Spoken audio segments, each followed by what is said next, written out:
سائل کہتا ہے کھانا آگے رکھ کر ختم دینا کیا غلط ہے؟ کیا دلیل ہے کہ یہ غلط ہے؟ اور اذان سے پہلے صلاۃ والسلام پڑھنا کیسا ہے؟ نبی کریم صلی اللہ علیہ وسلم پر صلاۃ والسلام پڑھنا بہت بڑی عبادت ہے،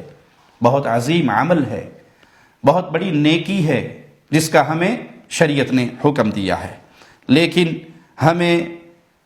یہ حکم بھی ہے کہ ہم اللہ کے رسول صلی اللہ علیہ وسلم کی سنت کے مطابق عمل کریں۔ پیارے نبی صلی اللہ علیہ وسلم نے اپنے صحابہ کو اذان سکھائی، انہیں اذان دینے کا حکم دیا، اور اس اذان سے پہلے آپ نے صلاۃ والسلام جو آج پڑھا جاتا ہے وہ نہیں سکھایا۔ اذان کے بعد درود سکھایا گیا اور اس کی دعا سکھائی گئی،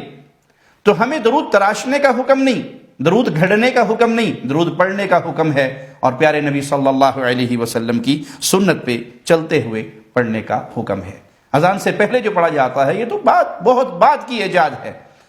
یہ نہ صحابہ کے دور میں تھا، نہ تابعین تبع تابعین کے دور میں تھا، یہ تو بہت بعد میں تراشا گیا اور گھڑا گیا، جس سے ہمیں منع کیا گیا اور ہمیں اتباع رسالت کا حکم دیا گیا۔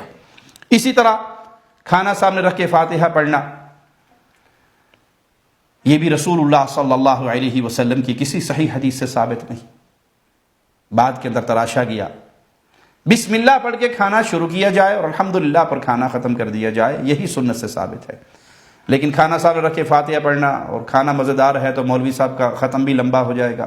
اور کھانا اگر معمولی ہے تو آیات بھی تھوڑی سی پڑھی جائیں گی اور کسی کی روح کو اصالہ ثواب کیا جائے گا، یہ چیز اللہ کے نبی صلی اللہ علیہ وسلم سے ثابت نہیں۔ سائل کہتا ہے اگر ثابت نہیں تو منع کہاں ہے؟ صحیح مسلم حدیث نمبر 1718، سیدہ عائشہ صدیقہ سلام اللہ علیہ رضی اللہ تعالی عنہ بیان کرتی ہیں کہ رسول اللہ صلی اللہ علیہ وسلم نے فرمایا من عمل عملا لیس علیہ امرنا فہو رد،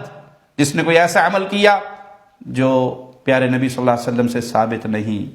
آپ کے طریقے پہ نہیں، آپ کی سنت پہ نہیں، وہ مردود ہے۔ تو یہاں منع آ گیا، دین مکمل ہو چکا پیارے نبی صلی اللہ علیہ وسلم پر، اب آپ کی سنتوں پر عمل کیا جائے گا، اپنی طرف سے اعمال تراشے نہیں جائیں گے۔